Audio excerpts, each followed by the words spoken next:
Buenos días, buenas noches, estén donde estén escuchándonos, bienvenidos y bienvenidas a Justicia Impositiva, un programa de Tax Justice Network, la red de justicia fiscal.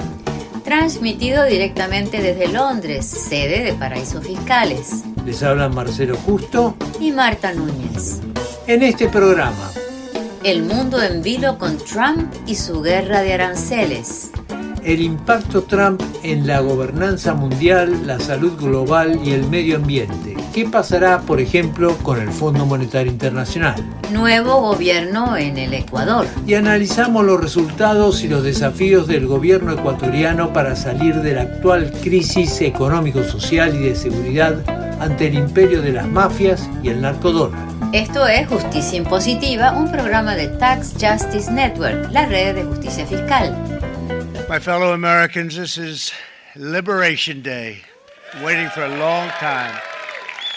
Y así, con estas palabras, el 2 de abril el presidente Donald Trump provocó una crisis económica mundial de la que no se ha salvado ni el mismo Estados Unidos ni los multimillonarios tecnológicos que lo apoyan y que sufrieron caídas estrepitosas en las bolsas de valores. Estamos hablando de Elon Musk, Mark Zuckerberg, Jeff Bezos y la camarilla de Silicon Valley. El golpe fue tal que una semana más tarde el mismo Donald Trump dio marcha atrás por 90 días con los aranceles para todo el mundo menos China. El resto del mundo tendrá durante estos 3 meses un arancel del 10%. China tendrá un arancel del 125% para sus productos. A su vez, el gobierno chino aplicó a todos los productos estadounidenses aranceles de un 84% que entraron en vigor el 10 de abril de este 2025, 8 días después del anuncio original de Trump. Donald Trump dio marcha atrás por la presión de Wall Street y de los multimillonarios que lo acompañan, núcleo central de su base de apoyo. Pero la guerra comercial ya está desatada. En marzo de este 2025, Trump había puesto aranceles del 25% para el acero y para el aluminio de todo el mundo. La industria automotriz global es una de las más afectadas. El 25% arancelario de Trump para los vehículos extranjeros sigue vigente y desde principios de mayo las autopartes que vengan del exterior están sometidas a ese arancel. El 45% de los coches que se venden en Estados Unidos son importados y el resto usa autopartes extranjeras. ¿Cómo sigue esta película caótica? Se lo preguntamos a José Carlos Díaz Silva, profesor en la Facultad de Economía de la Universidad Nacional Autónoma de México y coordinador del Observatorio Económico Latinoamericano, OVELA. El objetivo primario de Trump es restablecer lo que él considera el viejo orden de cosas, hacer América grande de nuevo, y su objetivo no es necesariamente el de crear un nuevo paradigma dentro del comercio, pero me parece que va empujando hacia ello. Por ejemplo, en estos últimos aranceles recíprocos ha dejado fuera de ellos a México y Canadá, pero ha cuestionado sistemáticamente el tratado de libre comercio que tiene con estos países. Lo mismo implica para la Organización Mundial del Comercio, un organismo multilateral que creó el propio Estados Unidos para permitirle ampliar esos tratados a nivel internacional. Del otro lado, vemos que la Unión Europea trata de mantener, por el contrario, tratados de libre comercio y ampliarlos. Ha explorado y ampliado uno con México, con el Mercosur, que está dominado sobre todo por Brasil y por Argentina. China también ha buscado restablecer alianzas en Asia, con Japón, con Corea del Sur, cosas que eran impensables. Ahora vemos que hay un nuevo alineamiento para tratar de llevar el comercio más allá de Washington. Lo mismo si consideramos el grupo de los BRICS, a través, por ejemplo, del presidente Lula da Silva, ha sido de los pocos países de América Latina, si no es que el único, que ha enfrentado con una postura más bien firme los aranceles recíprocos y ha dicho, pues contestaremos en la misma medida con Estados Unidos, ¿no? Entonces me parece que si bien todavía es pronto para saber hacia dónde va el mundo, sí hay una reconfiguración del orden global. En noviembre del año pasado, por ejemplo, Sabíamos que en el ámbito económico la hegemonía de Estados Unidos había perdido frente a China, pero lo que ignorábamos en ese momento era que Trump podía precipitarla, y aunque en un marco de incertidumbre, me parece que a pesar del gran costo social que va a tener todas estas medidas, terminarán obrando a favor de China y que en el mediano plazo saldrá pues con un orden comercial más basado en Asia que en Washington, ¿no? La predicción de muchos organismos multilaterales, de muchas organizaciones privadas, incluso el CEO de BlackRock recientemente, ya vienen vaticinando que o la recesión ya está ocurriendo en Estados Unidos o va a ocurrir muy pronto y que además se va a expandir al resto del mundo. ¿Qué va a pasar en los próximos meses, te parece, tanto en Estados Unidos como en el mundo a nivel económico? Me parece que es difícil, ¿no?, vaticinar exactamente qué pasará en los próximos meses. El principal problema para Estados Unidos va a ser la inflación que se generará a través de los aranceles y la reducción de consumo que de ello va a salir. Pero, por ejemplo, en diciembre muchas empresas adelantaron compras, ¿no?, que se expresó en que las exportaciones de China aumentaron de manera muy importante en ese mes, y también en estos meses, antes de que entren los aranceles, ha habido un aumento del consumo y se han adelantado compras para evitarlo. Entonces, posiblemente en estos primeros meses, aunque ya entren los aranceles propiamente, tal vez haya una pausa en esa recesión, pero de que el camino está hecho para que vaya hacia allá, lo está. Por ejemplo, hay empresas también a nivel internacional como Volkswagen que han pausado sus envíos a Estados Unidos, dadas las expectativas arancelarias. Tal vez la pausa pueda deberse en parte a que esperan que haya una renegociación de los aranceles y entonces no hacer envíos que saldrán caros. Probablemente lo que sí tenemos claro es que no va a tener el efecto deseado de Trump de que los aranceles los pagarán las empresas chinas, sino su propia población, que verá disminuidos sus salarios reales. Del lado industrial, que me parece que ese es el centro que deberíamos discutir con mayor detalle, de si las políticas de Trump pueden efectivamente reconfigurar su aparato industrial. Estas políticas de llamadas industrialización por sustitución de importaciones requieren varias cosas que Estados Unidos no tiene. En primera instancia requeriría una gran inversión pública, una mayor centralidad del Estado para poder reactivar su economía y sobre todo tiempo, porque reconfigurar su aparato, por ejemplo, automotriz, pues no ocurrirá de un día para otro. Además, las medidas económicas tradicionalmente de aranceles van para proteger a industrias nuevas, industrias que no existen. Pero en el caso de Estados Unidos lo que vemos son más bien empresas que están en quiebra o que están en riesgo de estarlo, como Boeing, que tiene años que no opera adecuadamente, US Steel Corporation también. Vemos que sus empresas emblema automotrices como Ford y GM no han sido capaces de competir con empresas como Toyota, por ejemplo. Su otra empresa emblema, Tesla, con Musk, han perdido la competencia contra China. Entonces, pensar que el programa de Trump puede reactivar la industria también es poco probable en un corto plazo y aún en un mediano plazo. José Carlos Díaz Silva, profesor en la Facultad de Economía de la Universidad Nacional Autónoma de México y coordinador del Observatorio Económico Latinoamericano, OVELA. Esta victoria ha sido histórica, una victoria de más de 10 puntos, una victoria de más de 1 millón de votos, donde no queda ninguna duda de quién es el ganador. Yo sí denuncio ante mi pueblo, ante los medios y ante el mundo que Ecuador está viviendo una dictadura y estamos enfrentando el peor y más grotesco fraude electoral de la historia de la República del Ecuador.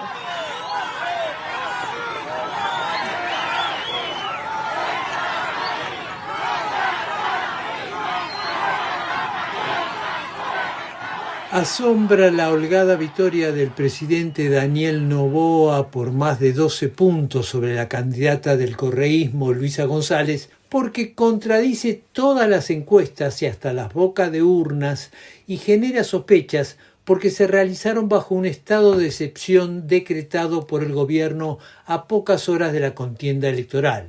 Para Donald Trump y su canciller Marco Rubio, las elecciones ecuatorianas son una primera prueba de fuego para su cruzada sobre el patio trasero de Estados Unidos, es decir, sobre América Latina. Con la interferencia directa de Washington, en medio de una fuerte crisis económica e institucional, Ecuador afrontó una de las campañas más sucias de su historia, algo que lamentablemente se hace cada vez más frecuente en las campañas electorales democráticas de todo el mundo.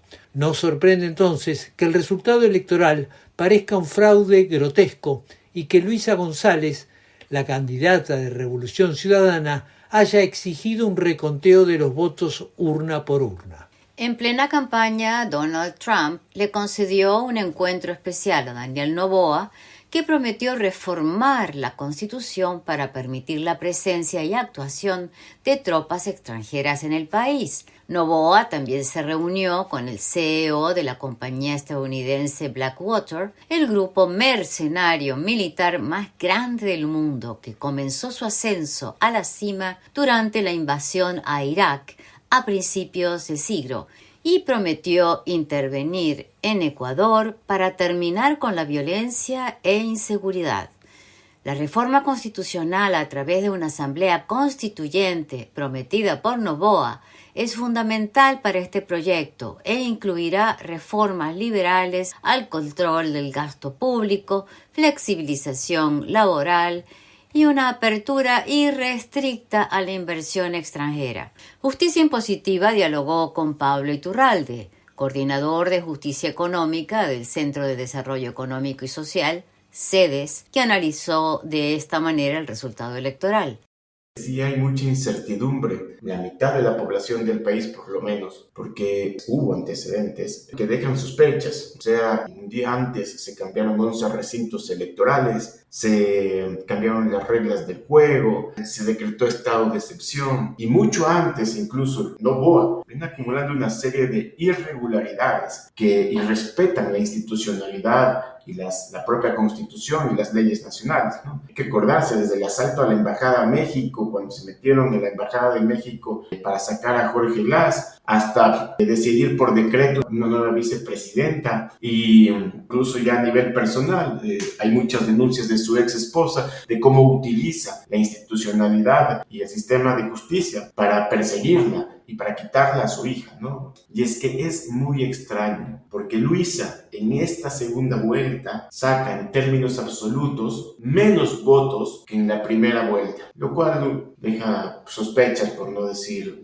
otra cosa. Principalmente los números que se le restaron a González fue en la provincia del Guayas, que ha sido siempre un bastión de la Revolución Ciudadana, es decir, siempre ganan en el Guayas. Han perdido por un margen importante. Todas las encuestas, además, daban resultados muy apretados. Las encuestas del gobierno ponían 1 punto, 2 puntos arriba a Noboa, y las encuestas independientes ponían 1 punto, 2 puntos arriba a Luisa González. Existía en realidad lo que se conoce como un empate técnico, porque los 2 puntos arriba normalmente todavía están además dentro del margen de error, y por lo tanto no mostraban con seguridad quién iba a ganar. Lo que sí hacían era mostrar que había una diferencia muy estrecha, y en este caso hay como 1 millón de votos de diferencia entre Luisa González y Daniel Noboa, lo cual en un país con un padrón electoral de 8 millones es altísimo, ¿no? Ahora bien, Luisa González dijo que iba a pedir un recuento de los votos. ¿Es posible que esto suceda? Institucionalmente es posible. Lo único que se requiere para que se abran los votos es mostrar la inconsistencia de algunas actas y hacer una solicitud en el Consejo Nacional Electoral. Sería posible. El problema es que Luisa González enfrentó al Consejo Nacional Electoral, que es de Noboa, al Tribunal Supremo Electoral, que es de Noboa, a la Corte Constitucional, que es de Noboa. El sistema de justicia es de Noboa.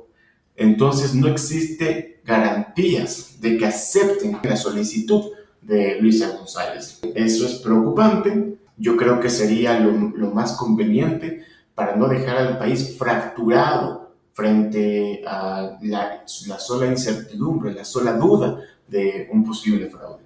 Precisamente el gobierno tiene todo tipo de desafíos económicos, sociales, de seguridad, de narcodólares, en fin, la situación del Ecuador es bastante dramática en este momento. Una de estas denuncias de fraude más si no son respondidas con claridad, ¿no le quitan al gobierno una legitimidad esencial para convertir a Ecuador, no digo en un país próspero, pero por lo menos en un país que parezca gobernable? Si yo fuera Daniel Noboa, presidente electo del Ecuador, yo abriría las urnas para buscar precisamente condiciones de gobernabilidad, que eso se va a juntar a una serie de conflictos que tiene que enfrentar. Estamos con una caída del petróleo histórica en este momento. El Ecuador es un país petrolero. Sus arcas fiscales fundamentalmente funcionan si hay exportación petrolera, si no entra en riesgo. Estamos con un nivel de deuda externa histórico. Nunca antes hemos tenido un nivel de deuda que está superando en este momento el 70% del Producto Interno Bruto. Tiene además un escenario sumamente violento con la delincuencia, los asesinatos, la economía criminal, etc. Y todo esto está empezando a generar en los sectores, sobre todo más empobrecidos, un nivel de descontento que puede hacer que esto termine en una conmoción social, lo puede dejar fuera del gobierno, lo puede expulsar del gobierno, como pasó con el último presidente, Guillermo Lasso, mediante la figura de muerte cruzada, ¿no? Que es cuando el Congreso, con los votos suficientes, evalúa que existe una conmoción social, que es ingobernable el país, y puede pedir adelantar las elecciones para ellos, para el Congreso y para el presidente. Ahora, ¿cómo es la situación en el Congreso actualmente, la Asamblea? ¿Cómo ha quedado la Asamblea conformada? No existe una mayoría, pero la primera minoría es de la Revolución Ciudadana. Y además hay que sumar ahí los votos que logró, digamos, con las alianzas que estableció en la segunda vuelta. Entonces, la primera fuerza va a ser la Revolución Ciudadana junto al movimiento indígena, con su brazo político que es Pachacú. Una vez que se hagan las actas y que esto quede más claro, si es que se llega a ratificar el gobierno de Noboa, necesariamente tiene que buscar acuerdos con la Asamblea Nacional. Pablo Iturralde, coordinador de Justicia Económica del Centro del Desarrollo Económico y Social, CEDES. Más allá del resultado electoral en el Ecuador, su economía y su sociedad están en ruinas. De ser uno de los países más seguros de la región, ha pasado a ser uno de los más inseguros, dominado por mafias que se han incrustado en el poder mismo y con apagones regulares del suministro eléctrico.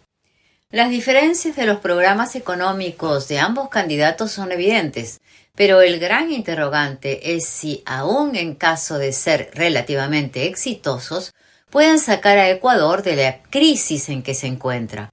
Justicia Impositiva dialogó con el economista Alberto Acosta, ex ministro de Energía y Minas de Ecuador, quien comenzó por especificar los desafíos que enfrenta el país. Esta es una policrisis que no solo tiene elementos económicos y sociales, sino que además tiene elementos ambientales, tiene elementos que tienen que ver con la inseguridad ciudadana y con la presencia del crimen organizado en todos los estamentos del Estado y el narcodólar que está sosteniendo una economía dolarizada.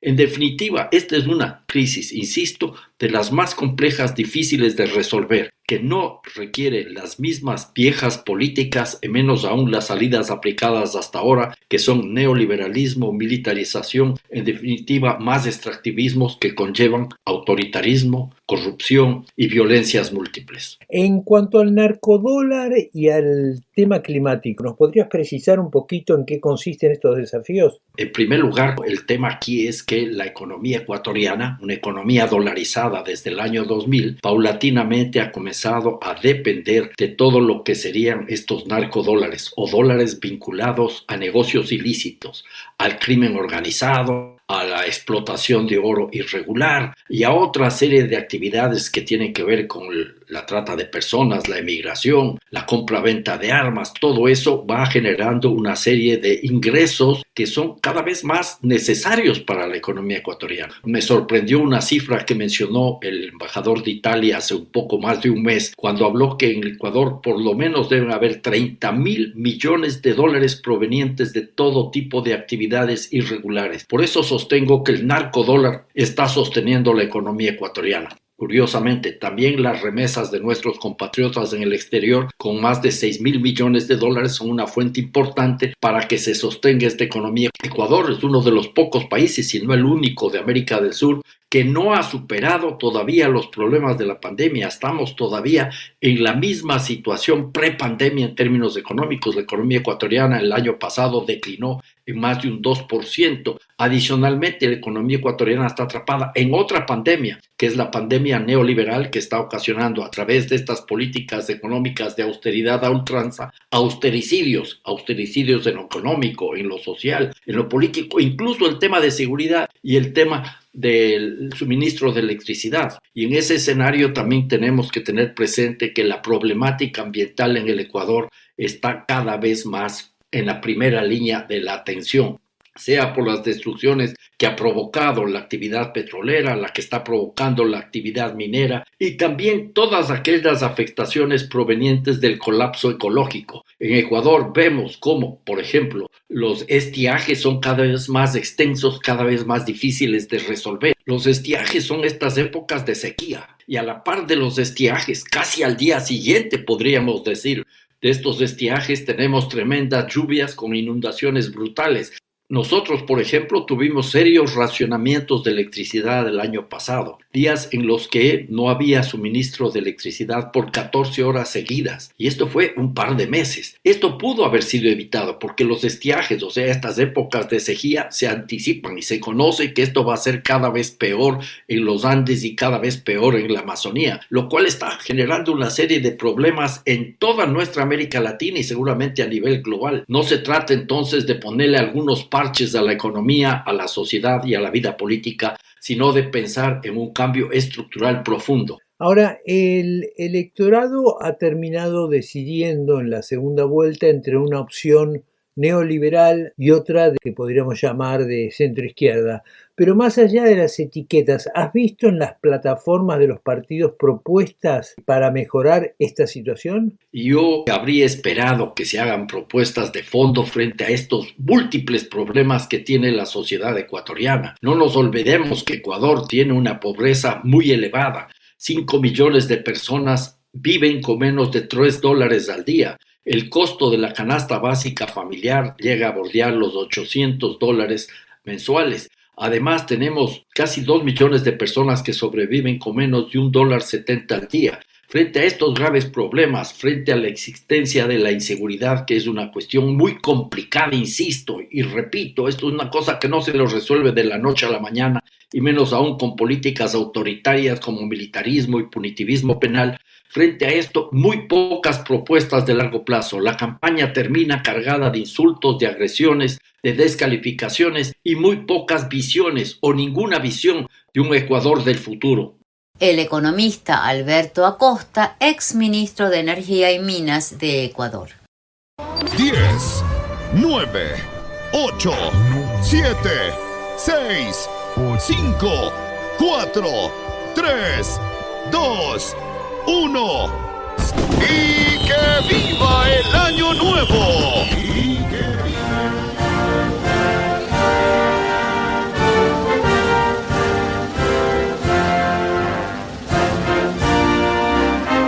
La memoria del feliz año nuevo ha quedado lejos. Como venimos viendo, estos primeros meses de trumpismo han dejado la economía global dada vuelta. Más allá de los dramáticos vaivenes cotidianos de esta crisis, un documento del Observatorio Económico de América Latina, OVELA, plantea 4 ejes temáticos de fondo para el resto del año. OVELA destaca en primer lugar la ofensiva estadounidense contra China, como telón de fondo de toda esta guerra arancelaria. En segundo lugar está el cambio climático y su impacto en los precios de los alimentos, tema ya presente por las sequías, tempestades e inundaciones que se viven en distintas partes del planeta, desde España, Argentina o en el mismo Estados Unidos. En tercer lugar, OVELA menciona el reordenamiento de la arquitectura reguladora internacional. Estados Unidos se ha retirado de la Organización Mundial de la Salud, ha paralizado la Organización Mundial del Comercio y ha puesto a todos los organismos dependientes de las Naciones Unidas bajo la lupa. Y en cuarto lugar, OVELA resalta la guerra energética entre las grandes potencias. Justicia Impositiva dialogó con el autor del informe y director de Ovela, el economista Oscar Ugarteche, quien comenzó por delinear el impacto que pueden tener estos 4 escenarios. Mientras el mundo entero está haciendo lo posible porque el cambio climático se desacelere, porque ya el 1.5 ya es historia, o sea, ahora ya se está hablando del 2%, ¿no?, de calentamiento global para el año 2030. Pero si esto va a la misma velocidad en la que estamos, vamos a pasar el 2% en el 2030. Porque básicamente a Estados Unidos no le da la gana de transformar su base energética a una base energética limpia o renovable en todo caso. Yo creo que ahí hay un problema que va a ser un problema global, agudizado por Trump, porque está fabricado por la política de Estados Unidos desde hace años. Ahora, todo esto va acompañado de lo que ustedes llaman uno de los grandes desafíos, que es la parte institucional. Estados Unidos se retiró de la Organización Mundial de la Salud, tiene prácticamente paralizada o inutilizada la Organización Mundial del Comercio, y ni siquiera sorprendería del todo si en algún momento decidiera o amenazara con retirarse de las Naciones Unidas. ¿Cómo ves esta evolución? ¿Qué puede pasar, por ejemplo, con el Fondo Monetario Internacional y Estados Unidos? Ellos no creen en los organismos internacionales y no creen en el orden que Estados Unidos creó después de la Segunda Guerra, en el caso de Naciones Unidas. Ahora, que se retire el Fondo Monetario, sí son capaces de retirarse del Fondo Monetario, pero el Fondo Monetario básicamente obedece las políticas del fondo. Se hacen en el Congreso de Estados Unidos en una subcomisión de organismos financieros internacionales, seguridad nacional, el secretario del Tesoro, el gobernador del Fondo Monetario, y es también quien nombra al presidente del Banco Mundial. Entonces, si ellos se quieren quitar de ahí, pierden una forma más de influenciar y determinar cómo es que el mundo define su política económica. A mí no me sorprendería, pero sería tan estupidez como las otras. Pero bueno, estamos en unos tiempos de grandes cambios. Estamos en unos tiempos donde parece que Estados Unidos lo que quiere es usar la ley del más fuerte y no la ley de la razón. Ahora, en el medio de estas crisis que preceden a Trump las agudiza. También tenemos el fenómeno de los cisnes negros, es decir, que esas crisis y cambios que nadie ve venir y que transforman todo. Es decir, que puede haber ejes nuevos, un cisne negro del tipo de la pandemia. Realmente la dosis de inestabilidad que se está viviendo en este momento es muy grande y tiene que tener en sí misma un impacto sobre la economía global. Claro, por ejemplo, eso que decimos, pues las políticas económicas estadounidenses pueden llevar a una recesión mundial. Si tú recortas el gasto público y tú recortas el consumo privado, vas a inducir una recesión en Estados Unidos de todas maneras. Y lo que está haciendo Musk es despidiendo funcionarios públicos en gran escala. Y estos son funcionarios públicos que son de clase media alta. Y no está despidiendo a 20.000, está despidiendo a algunos millones. Eso va a tener un impacto sobre el consumo de todas maneras. Y eso, al tener un impacto sobre el consumo, va a tener un impacto sobre las tarjetas de crédito. Estados Unidos vive del crédito de las tarjetas. Entonces tú sacas a la gente de su chamba, la gente deja de usar la tarjeta, se reduce el consumo, pero después tienes dificultades en el pago de la tarjeta, porque el tipo no tiene ingresos. Estás provocando un problema al sector financiero. El otro tema es, tú recortas el gasto público y hay gastos públicos que tienen más incidencia que otros sobre la economía. Por ejemplo, el trigo en Estados Unidos tiene como comprador principal al gobierno, de la misma manera que el azúcar tiene como comprador principal al gobierno. Ese gobierno compra el trigo y luego lo vende o lo regala en los proyectos de USAID, pero USAID ha sido cerrada. Entonces tú tienes en este momento trigo que fue embarcado, que no ha sido pagado al farmer, el que cultivó ese trigo no ha recibido el pago, el trigo no ha llegado a destino y entonces el precio del trigo se va a desplomar. Has dejado a un montón de gente que produjo el trigo impaga. Entonces vas a tener un problema con los farmers en medio de que se han quedado impagos. Y eso va a tener repercusiones financieras también, porque los farmers a su vez producen tomando dinero prestado de los bancos. Y de luego tienes el problema adicional, que es el problema de los precios. O sea, tú tiras abajo el precio del trigo y al caerse el precio, los productores de trigo desde la próxima cosecha no van a plantar. Y eso va a generar un desajuste de todas maneras, un desajuste del mercado de trigo. Y digo el mercado de trigo porque este es un mercado que va a repercutir sobre Rusia, Brasil y Argentina directamente, y Ucrania directamente. El director del Observatorio Económico de América Latina, OBELA, el economista Oscar Ugarteche. Llegamos hacia el final del programa. No nos queda tiempo para continuar con la miniserie sobre la justicia en América Latina, pero va a volver en nuestro próximo programa con ese misterioso caso que es Perú. No olviden que pueden seguirnos en X, @J_impositiva. O suscribirse a nuestra página web www.justiciaimpositiva.com. Desde los estudios de Tax Justice Network se despiden de ustedes Marta Núñez y Marcelo Justo. Hasta la próxima.